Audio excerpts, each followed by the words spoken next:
70,000 कोटीचा घोटाळा केला, 70,000 कोटी दादांनी खाल्ले, असे व्हिडिओ काही जणांनी व्हायरल केले. आणि आज तेच लोक दादाचा फोटो लावून त्यावर हात चढवून त्यांच्या पुढे नतमस्तक होऊन आज तेच लोक बोलतायत की आम्ही तुमचे फॅन होतो दादा. असा राजकारणी आता पुन्हा भेटणार नाही. कशासाठी आता आहेत का दादा बघायला?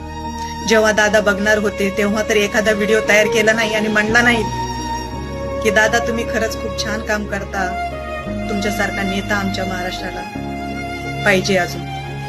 आता देव त्यांना घेऊन गेले. आता आपल्या पशी नाहीयेत दादा. आता तुम्ही किती व्हिडिओ केले त्यांच्याविषयी तरी काहीच उपयोग नाही, कारण आता ते बघायला नाहीये. म्हणूनच सांगते सारखं, माणूस जिवंत असेपर्यंतच त्याची किंमत करा.